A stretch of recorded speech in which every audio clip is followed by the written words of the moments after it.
What's up YouTube? So we're here today with another video. Today's going to be more talking about this 5.0 Mustang sitting right behind me. And let me tell you, man, this car has been way fun to own. It's actually my third Mustang so far, so no shy to Mustangs, and I'm not new to them at all. They can be wild, but fun is the number one thing they are. So let me show you a little bit about this one. So, all my Mustangs in general, I've always had some kind of mods on them, whether it be a little bit or a lot. This one, just a couple things done, so we'll talk about that first. So we got some lower restraints right here. Got about a 2-inch drop on that sucker from the stock ride height. The stock ride height was already pretty low, so with them springs, then you got the 20-inch wheels on there. It sits. See that gap right there? Bro, you can barely get your finger in there, bro. Barely get your finger in there, bro. Got them TSW Genevas. You see them wheels, bro? Ain't got no scuffs, bro.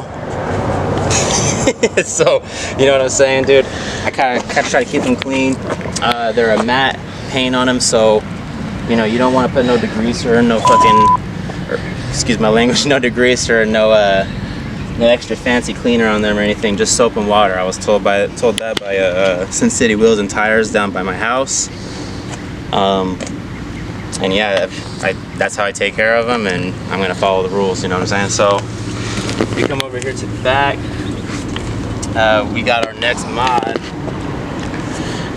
Now this one, I got this diffuser right here. Not very much different than the stock. It's got these two little canards instead of one, or whatever they're called.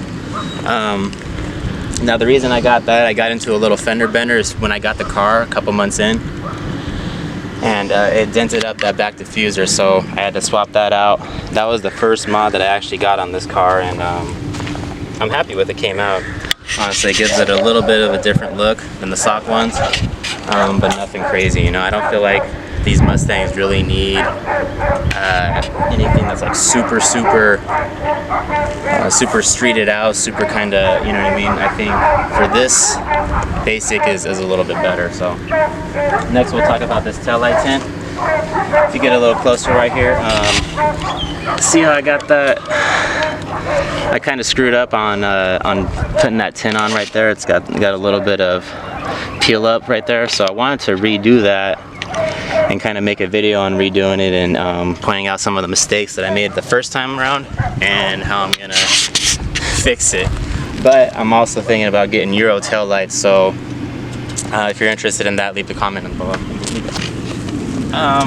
So after talking about the wheels, talking about the springs, we got the tint. Now we made a video on the tint a couple months back, or about a month ago. Ceramic all the way around except for these are just regular limo tint, but the ceramic tint, man, out here in the Vegas sun, I'm sure you can see right here, I'm already sweating, boy. Woo! The ceramic tint is needed, hella needed. So we're gonna hop up in here. Nothing new on the inside. It's a little bit dirty. I try to keep it clean. I got these True Shield floor mats. Those have proved to be pretty well because they can just pull out. You can hose them down, put them back in. It's a nice, easy way to keep the bottom of your car clean, especially if you have pets. Hair gets a lot in here, and it can be an issue. Nothing much with the car. I got this Ford Safe and Smart package. So that came with the navigation. It came with the adaptive cruise control. And a couple other safety features like the front forward collision, lane departure assist, and those kinds of things. You know, I really don't use those functions too much. I do use the adaptive cruise control quite a bit. That is one of the best functions ever, man, I swear. Aside from Tesla's self-car driving or whatever that is, I mean, that's a pretty advanced feature to have on a Mustang, the adaptive cruise control. Not a premium, so it doesn't have the leather seats. And then I didn't get the performance pack because, to be honest, I didn't want the performance pack wheels. When I got the car, I was already looking forward to getting custom wheels, and I already knew what model I wanted. So this car was already a pre-mental package in my head when I got it. If you come around to the front,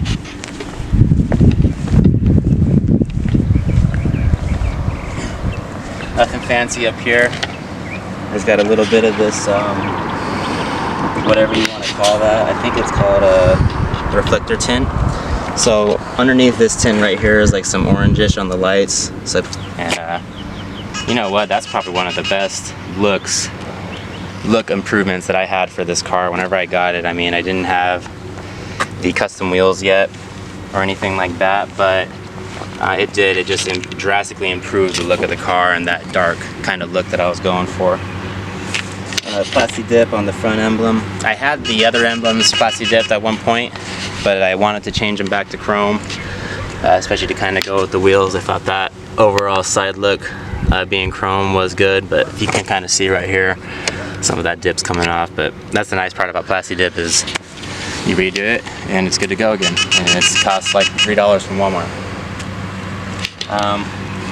We also got our, I think this is the blinker tint. I mean, this is my blinker, so without that tint, those cars, I mean, that does stick out quite a bit, and not really the best look for these cars. So in my opinion, that smoked out look, best way to go. And also in my opinion, this is one of the best colors that the Mustang comes in.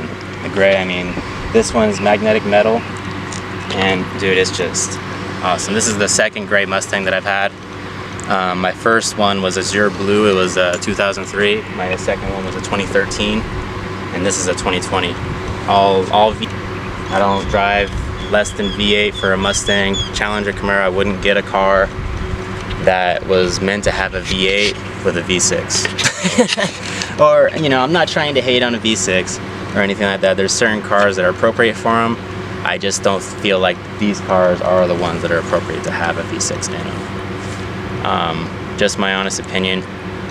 Comment below if you feel different. So anyway, man, talking about the Mustang a little bit, just wanted to go over my experience with the car as well. So this car has been reliable to all sorts, which I would hope so if it's a 2020, which I'm sure that's what most of you were saying. But to have a daily driver at 460 horsepower to the crank, that looks like this, and the drive, how it drives, which we'll go over that in the next clip, is just, it's an experience of its own, you know what I'm saying? So I do recommend if you could have at least something like this once in your lifetime, go for it. You know, it's not the best financial decision unless you make something of it, which you could make something of it, but oh yeah, you know, the experience is something self to none. So anyway, we're gonna hop in this thing, we're gonna go grab some lunch, and we're gonna do some pulls and check it out, talk a little bit about that 10-speed automatic transmission that's in there, and go over some of the advantages of having a 2020 Mustang GT.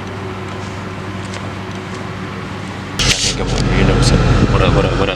Alright, so that sport, see that right here? Come over here. Come here, boys, see that? See them drive mode there? Ooh, track only C manual. That means track mode. You know what that means? Go wild. We're just rolling to get some lunch. What's down there? What's down there? Looks like a good spot for us. Looks like a good spot, boy. Looks like a good spot, boy. Yeah. Yeah. There it is right there, boy. A little straight right here. Track mode. Let's see what this thing doing.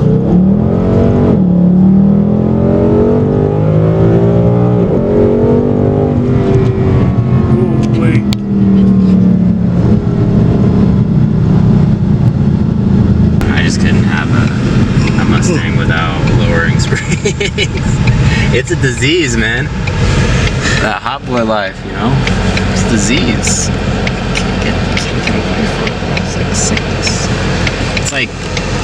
It's like wanting to be rich. You know what I'm saying? It's a sickness. It starts just getting in your head. You just be, you know what I'm saying? That's how you feel. So I've been doing some studying. You know? If you don't look at the reflection of your car whenever you're driving by a window, you're a bot.